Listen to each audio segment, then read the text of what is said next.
Guest appearance ಮಾಡಿ 5 ಲಕ್ಷ ರೂಪಾಯಿ ನೀವು ಯಾರು ತಗೊಳ್ಳೋಕ್ಕಾಗೋದಿಲ್ಲ. In some of the professions, people make their appearance, but they get huge money.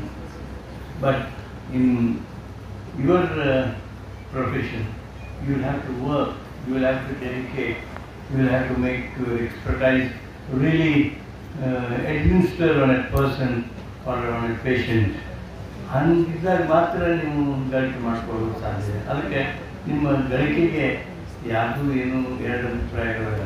ನೋಡ್ರಿ, ನೀವು ಎಲ್ಲರೂ ಒಬ್ಬ ವ್ಯಾಪಾರಸ್ಥ ದೊಡ್ಡ ಮನೆ ಕಟ್ಟಿದ ಅಂದರೆ ಟೀಕೆ ಟಿಪ್ಪಣಿಗಳು ಹೆಂಗೆ ಬರ್ತಿರ್ತಾವೆ?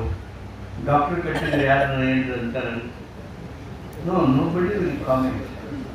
That is because of the special status you enjoy in society. ಆದರೆ ಇತ್ತೀಚೆಗೆ there are people who try to exploit your social honor. But for some reason, maybe monetary reason, maybe some fight to take place, ಅಥವಾ ಇನ್ನೊಬ್ರು ಯಾರು doctor ಏನು group ಮಾಡಿ ಕಳಿಸಿದ್ರು ಅಂದರೆ ಯಾಕಂದ್ರೆ ಮಾಡ್ತಿರ್ತಾರೆ ಡಾಕ್ಟ್ರು, ಅಯ್ಯೋ ಈ ಗುಳಿಗೆ ಕೊಟ್ಬಿಟ್ರು ಅಂತ ಇಷ್ಟ ಪ್ರಶ್ನೆ ಕೇಳ್ತಾರೆ. ಅಂದ್ರೆ ಅದು ರಾತ್ರಿ ಏನೋ ಹೋಗಿ ಮತ್ತೊಬ್ಬ ಡಾಕ್ಟ್ರನ್ನ ಈ ಗುಳಿಗೆ ಯಾಕೆ ಕೊಟ್ಟರು ನನಗೆ ಅಂತ ಜಗಳ ಮಾಡ್ಬೇಕಾದ್ರೆ ಅಂಥವೇನು ಘಟನೆಗಳಾದಾಗ ಸಾಕಷ್ಟು ತೊಂದರೆಗಳನ್ನು ನೀವು ಎದುರಿಸ್ತೀರಿ. ಅದಕ್ಕೆ ಯೋಗಾನಂದವರು ಎಮೋಷನಲ್ ಕಮಿಂಗ್ ಟುಗೆದರ್ ಅಂಥ ವೃತ್ತಿಯಲ್ಲಿ ನಿಮ್ಮಿಂದ ನಿಮಗೆ ಸಮಸ್ಯೆಗಳು ಭಾಳ ಕಡಿಮೆ. ಆರ್ಥಿಕವಾಗಿಯೂ ನೀವೆಲ್ಲರೂ ಸಬಲರಾಗಿದ್ದೀರಿ. ಅದನ್ನ ನೀವು ಹೇಳೋದಕ್ಕೆ ಇಲ್ಲ ಅಂತಂದ್ರೂ ಸಹಿತ ನಿಮ್ಮ BMW, ನಿಮ್ಮ ಮರ್ಸಿಡಿಸ್ ಇವೆಲ್ಲ ಕಾರ್ ನೋಡಿದಾಗ ನಮಗೂ ಗೊತ್ತಾಗ್ತದೆ. ಇಲ್ಲ, ಅದು ಒಂದು ರೀತಿ ನೀವು 18 ತಾಸು 20 ತಾಸು ಮಾಡ್ತೀರಿ. ಈ ದಿನ ವೈದ್ಯರಿಗೆ ಅತ್ಯಂತ ಅಪೂರ್ವದ ದಿನ, ಡಾಕ್ಟರ್ಸ್ ಡೇ. ಬೇದಾನಚಂದ್ರ ರಾಯ್ ಅವರು ಹುಟ್ಟಿದ ಹಾಗೂ ಅವರ ಪುಣ್ಯತಿಥಿ ಈ ದಿನ. ಯಾವುದೇ ವೈದ್ಯರಿಗೆ ಈ ದಿನ ಒಂದು ಪ್ರಶಸ್ತಿ ಸ್ವೀಕರಿಸೋದು ಅದೊಂದು ಹೆಗ್ಗಳಿಕೆ. ರೋಗಿಗಳ ನೋವನ್ನು ನಿವಾರಿಸ್ತಾರೆ. ವೈದ್ಯೋ ನಾರಾಯಣೋ ಹರಿ ಅಂತ ಹೇಳ್ತಾರೆ. ಆದರೆ ಈಗ ಪರಿಸ್ಥಿತಿಗಳು ಬದಲಾವಣೆ ಆಗಿದೆ. ಯಾವಾಗಲೂ ಕೂಡ ರೋಗಿಗಳು ವೈದ್ಯರನ್ನು ದೇವರು ಅಂತ ಅನ್ಕೋತಾ ಇದ್ದರು. ಈಗ ಪರಿಸ್ಥಿತಿ ಬದಲಾವಣೆ ಆಗಿದೆ. ರೋಗಿಗಳು ವೈದ್ಯರ ಮೇಲೆ ಕೈ ಮಾಡೋ ಹಂತಕ್ಕೆ ಹೋಗಿದೆ. ಅವರಿಗೆ ಸ್ವತಂತ್ರವಾಗಿ ನಾವು ವೈದ್ಯರಿಗೆ ಕೆಲಸ ಮಾಡೋಕ್ಕೆ ಬಿಟ್ಟಿದ್ದರೆ ಇದುವರೆಗೂ ಅದೇ ರೀತಿ ರೋಗಿ ಮತ್ತು ವೈದ್ಯರ ಒಂದು ಒಳ್ಳೆಯ ಸಂಬಂಧ ಇತ್ತು. ಈಗ ಆ ಸಂಬಂಧಕ್ಕೆ ಕಳಂಕ ಬರೋ ಹಾಗಾಗಿದೆ. ಯಾವತ್ತೂ ಕೂಡ ವೈದ್ಯರು ಸದಾ ರೋಗಿಗಳ ಹಿತವನ್ನೇ ಕಾಪಾಡೋರು. ಯಾವತ್ತೂ ವೈದ್ಯರು ಒಬ್ಬ ರೋಗಿ ಕೆಟ್ಟದಾಗಬೇಕು ಅಂತಾಗಲಿ, ರೋಗಿ ಸಾಯಲಿ ಅಂತಾಗಲಿ ಯಾವ ವೈದ್ಯರೂ ಬಯಸಲ್ಲ. ಯಾವುದೇ ವೈದ್ಯರು ರೋಗಿಗಳ ಹಿತಾಸಕ್ತಿಯನ್ನು ಗಮನಿಸ್ತಾರೆ, ರೋಗಿಗೆ ಒಳ್ಳೆಯದಾಗಲಿ ಅಂತ ಹೇಳಿ ಭಾವಿಸ್ತಾರೆ. ಸಮಾಜ ನಮ್ಮ ಮೇಲೆ ಬಹಳಷ್ಟು ಎಕ್ಸ್ಪೆಕ್ಟ್ ಮಾಡ್ತಾ ಇದೆ. ಇಡೀ ಸಮಾಜ ನಮ್ಮನ್ನು ದೇವರು ಅಂತ ಹೇಳಿ ನೆನೆಸ್ಕೊಳ್ತಾರೆ. ಅದೇ ಥರನೇ ಇದುವರೆಗೂ ಶತಮಾನಗಳಿಂದ ದಶಮಾನಗಳಿಂದಲೂ ಕೂಡ ವೈದ್ಯರು ರೋಗಿಗಳ ಸೇವೆಯನ್ನು ಗುರುತಿಸಿದ್ರು. ಈಗಲೂ ಹಾಗೇನೇ ವೈದ್ಯರು ಎಲ್ಲ ಕ್ಷೇತ್ರದಲ್ಲೂ, ಅವರು ಆರ್ಥೋಪೆಡಿಕ್ಸ್ ಆಗ್ಬೋದು, ಅಥವಾ ಗೈನಕಾಲಜಿ ಆಗ್ಬೋದು, ಅಥವಾ ಶಿಶುಶಾಸ್ತ್ರ ತಜ್ಞರಾಗಿರ್ಬೋದು. ನನಗೆ ಈ ಅವಾರ್ಡ್ ಬಂದಿರೋದು ಕಾರಣ, ನಾನು ನ್ಯೂಕ್ಲಿಯರ್ ಮೆಡಿಸಿನ್ ಮುಂಬೈ ವಿಶ್ವವಿದ್ಯಾಲಯದಿಂದ ಮೊದಲನೇ ವೈದ್ಯೆ. ಯಾವಾಗಲೂ ನಾವು ಕಾರ್ಯರೂಪಕ್ಕೆ ಎಷ್ಟೋ 1991 ಮಾಡ್ತಾಯಿದ್ದೀವಿ ಡಾಕ್ಟರ್ಸ್ ಡೇ. ನಾವು ಯಾಕೆ ಮಾಡ್ತಾಯಿದ್ದೀವಿ ಅಂದರೆ, ಇವತ್ತು ಅವಕ್ಕೆ ಬಿಧಾನ್ಚಂದ್ರ ರಾಯ್ ಅಂತ ತುಂಬ ಫೇಮಸ್ ಪರ್ಸ್ನಾಲಿಟಿ. ಅವರು ಕಲ್ಕಟ್ಟ ಒಂದು ಇದರಲ್ಲಿ ಮಹಾರಾಷ್ಟ್ರ ಇದು ವೆಸ್ಟ್ ಬೆಂಗಾಲಲ್ಲಿ ಚೀಫ್ ಮಿನಿಸ್ಟರ್ ಆಗಿದ್ದರು ನಮ್ಮ ಡಾಕ್ಟ್ರವರು.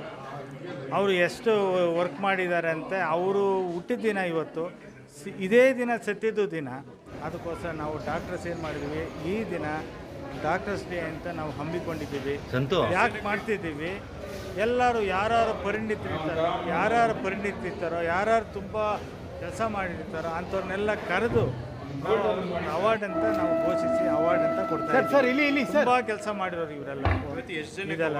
ಇವತ್ತು 12 ಜನ ಕೊಟ್ಟಿದ್ದೀವಿ, 12 ಜನ ಕೊಟ್ಟಿದ್ದೀವಿ. 12 ಜನರಲ್ಲಿ 4 ಜನ ಹೆಣ್ಮಕ್ಳು, 4 ಜನ ಲೇಡೀಸ್, ಆಮೇಲೆ 8 ಜನ ಸೊ ಇದು ಜೆಂಟ್ಸ್. ಸೊ ಇದು ನಾವು ಕೊಟ್ಟಿದ್ದೀವಿ. ಸೊ ಬಟ್ ಇವರೆಲ್ಲನೂ ಎಲ್ಲ ಸರ್ಜನ್ಸ್ ಇದ್ದಾರೆ, ಪೀಡಿಯಾಟ್ರಿಷಿಯನ್ಸ್ ಅವರೇ, ಗೈನಕಾಲಜಿಸ್ಟ್ ಇದ್ದಾರೆ. ಸಾವಿರಾರು ಗಟ್ಟಲೆ ಡೆಲಿವರಿ ಮಾಡಿದ್ರು ಇವರು, ಸಾವಿರಾರು ಗಟ್ಟಲೆ ಮಕ್ಕಳನ್ನು ಉಳಿಸಿರೋರು ಇವರು. ಆಮೇಲೆ ಎಸ್ಪೆಷಲಿ ಕೋವಿಡ್ ಟೈಮಲ್ಲಿ ಸಾವಿರಾರು ಪ್ರಾಣಿಗಳನ್ನ ಉಳಿಸಿದ್ರು ಇವರೆಲ್ಲನೂ. ಅದು ನನ್ನ ಸ್ಪೀಚಲ್ಲಿ ನಾನು ಎಕ್ಸ್ಪ್ರೆಸ್ ಮಾಡ್ತೀನಿ. ಪಕ್ಕದಲ್ಲೇ ಒಬ್ಬರು ಮೋಹನ್ ಅಪ್ಪಾಜಿ ಅವರು ಅವರು ಎಷ್ಟೆಷ್ಟು ಕೆಲಸ ಮಾಡಿದ್ದಾರೆ. ಮಡಿಕೇರಿದಲ್ಲಿ ಎಷ್ಟೋ ಕ್ಯಾಂಪ್ಗಳು ಅರೇಂಜ್ ಮಾಡಿದ್ದಾರೆ. ಆಮೇಲೆ ನಮ್ಮ IMAಗೆ ಒಳ್ಳೆ ಆಗೋಂಥ ಎಷ್ಟೋ ಕಾರ್ಯಕ್ರಮಗಳು ಅವರು ಹಮ್ಮಿಕೊಂಡಿದ್ದಾರೆ. ಎಸ್ಪೆಷಲಿ ಸೊ ಅಟ್ರಾಸಿಟೀಸ್ ಡಾಕ್ಟರ್ಸ್ ಆಗಲಿ, ಆ್ಯಂಟಿಕ್ವಾಕರಿ ಆಗಲಿ, ನಮ್ಮ ಪೇಷಂಟ್ಗೆ ಉತ್ತಮ ಭವಿಷ್ಯ ಸಿಗಲಿ ಅಂದ್ಬಿಟ್ಟು ಇಷ್ಟೆಲ್ಲ ಹೊಡೆದಾಡಿ ಇಷ್ಟೆಲ್ಲ ಮಾಡಿದ್ದಾರೆ. ಇದೆಲ್ಲ ಅದಕ್ಕೋಸ್ಕರ ನಾವು ಯಾರ್ಯಾರು ತುಂಬ ಕೆಲಸ ಮಾಡಿ ಪ್ರತಿಭಾವಂತ ಡಾಕ್ಟರ್ಗಳಿದ್ದಾರೆ ಎಲ್ರಿಗೂ ನಾವು ಈ ದಿನ ಒಂದು ಪ್ರಶಸ್ತಿಯನ್ನು ಹಮ್ಮಿಕೊಂಡಿದ್ದಾರೆ. ಅದಕ್ಕೆ ನಮ್ಮ ಮಿನಿಸ್ಟರ್ ಸಾಹೇಬರು SK ಪಾಟೀಲ್ ಸಾಹೇಬರು ಬಂದು ಒಪ್ಕೊಂಡು ಎಲ್ಲ ನೆರವೇರಿಸಿದ್ದಾರೆ.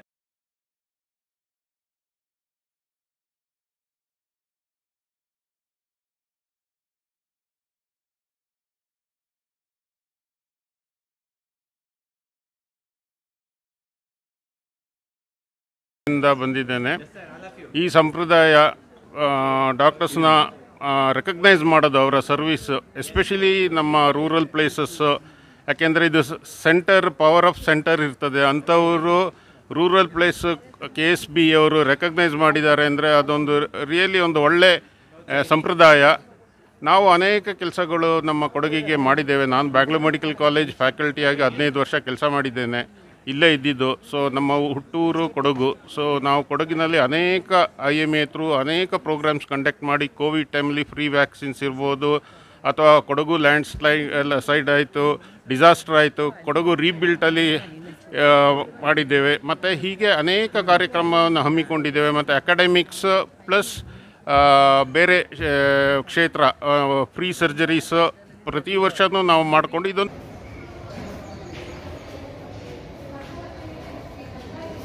ಸಂತು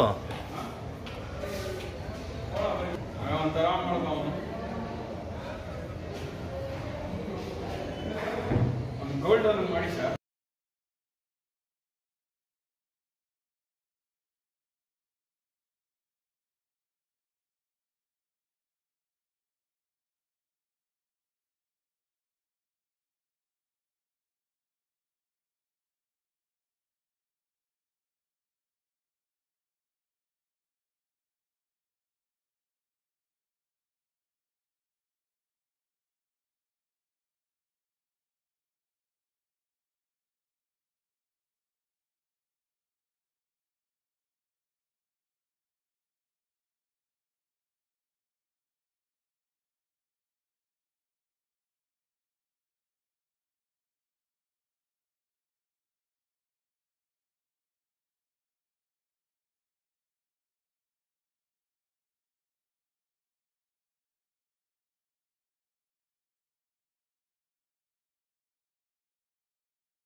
ಮಾತಾಡೋದಕ್ಕೆ ಬಂದಿದ್ದು prevention of violence for the health secretary. I am sure and instrumental in fighting the legal cases against medical quackery in local and High Court of Karnataka. Honor prize as best appreciated president of IMA local branch, received felicitation during annual conference of IMA KSB held conferences as organizing secretary, instrumental in organizing IAP South Zone State Chapter Conference as organizing chairman, instrumental in conducting Karnataka State NNF Conference, occupied various responsible positions in Central IAP. ಮಕ್ಕಳ higher education, ಮಗಳ ಮದುವೆ, ಕನಸಿನ ಸ್ವಂತ ಮನೆ, ಇದಕ್ಕೆಲ್ಲ ಹೆಂಗೆ ಹಣ ಹೊಂದಿಸ್ಬೇಕಂತ ಟೆನ್ಷನಲ್ಲಿ ಇದ್ದೀರಾ? ಇರೋ ಚಿನ್ನನ ಅಡ ಬಿಟ್ರೆ ಬಡ್ಡಿ ಮೇಲೆ ಬಡ್ಡಿ ಕಟ್ಟಬೇಕು. ಮಾರಿಬಿಡೋಣ ಅಂದ್ರೆ ಅರ್ಧಕ್ಕರ್ಧ ಕೇಳ್ತಾರಂತ ಆತಂಕದಲ್ಲಿದ್ದೀರಾ?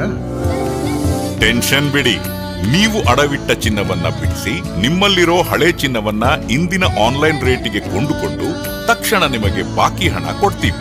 ಕೋಟ್ಯಾಂತರ ಜನರ ಆತ್ಮವಿಶ್ವಾಸ ಹಿಂದೂಸ್ತಾನ್ ಗೋಲ್ಡ್ ಕಂಪನಿ, ಇದು ನಮ್ಮೆಲ್ಲರ ಕಂಪನಿ.